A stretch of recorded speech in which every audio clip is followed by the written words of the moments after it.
কৃষ্ণনগরের রাজতান্ত্রিকের এক বশীভূত অসুর জঙ্গলের দিকে পালিয়েছে। ওকে পুনরায় বন্দী করতে আমরা জঙ্গলে এসে পড়েছি। আমাদের নিশ্চয়ই তান্ত্রিক বাবার ভরসা রক্ষা করতে হবে।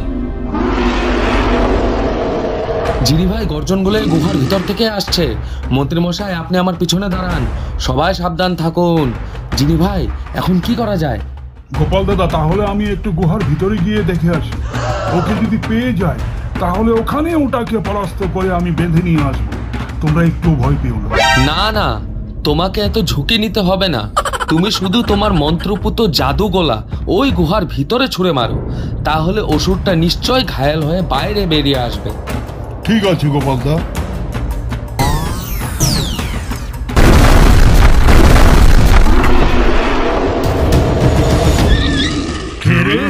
ও তুই চিনি আমাকে চালাতে আবার এসেছিস? তোকে তো আজ আমি ছাড়বই না। গোপাল দাদা, তোমরা ভয় পেও না, আমি অতি সহজে ওকে সামলিয়ে নেব। আমাকে সামলাবে? তোর এত হিম্মত হয়ে গেছে?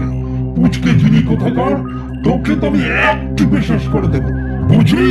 এই উগ্রাসুর, এত অহংকার ভালো নয়। ভালোই ভালোই তুই আমার সাথে চল। তান্ত্রিক বাবা তোর জন্য অপেক্ষা করছে। তান্ত্রিক বাবা? তোরা কি আমাকে দুর্বলাসুর পেয়েছিস?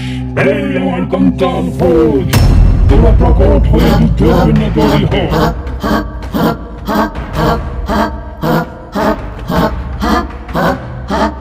এই কঙ্কাল ফৌজ, যা তোরা তুচ্ছ দুই মানবকে আক্রমণ কর, আর আমি যাচ্ছি জিনির প্রতিশোধ নিতে।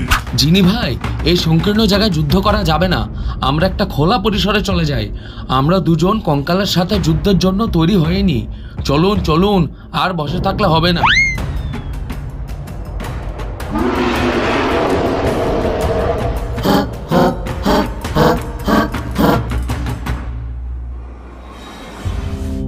শুনুন মন্ত্রী মশাই, আমরা দুজন আলাদা হয়ে যুদ্ধ করব, তাহলে কঙ্কাল ফৌজ বিভক্ত হয়ে যাবে। গোপাল, তুমি ঠিকই বলেছ। ওরা বিভক্ত হলে ওদের শক্তিও কমে যাবে।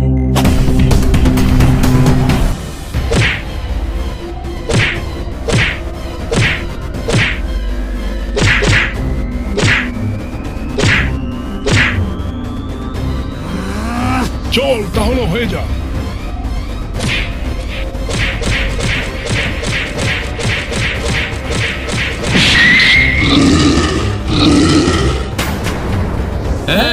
এই, তোর কোথায় পালাচ্ছিস? দাঁড়া।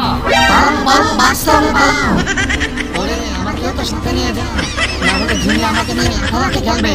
নিয়ে যা আমাকে।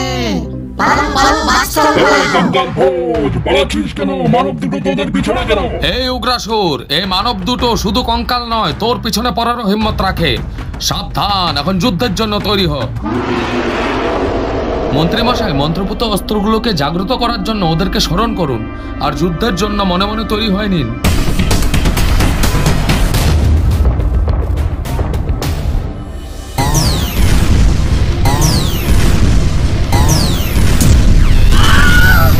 গোপাল, তুমি ঠিক আছো? আমার দ্বারা যে নিশানা হচ্ছেই না, কি যে করবো?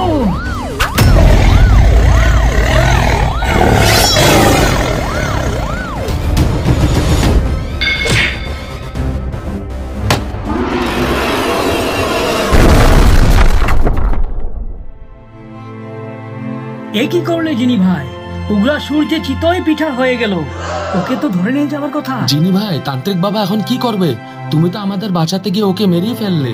ওকে তো জীবিত ধরে নিয়ে যাওয়ার কথা ছিল। গোপাল দাদা, তোমরা শুধু শুধু চিন্তা করছো। ওর বিড়ালের হাড্ডি খাওয়া শরীর, ওর কিছুই হবে না। পাতাটা সরাবে।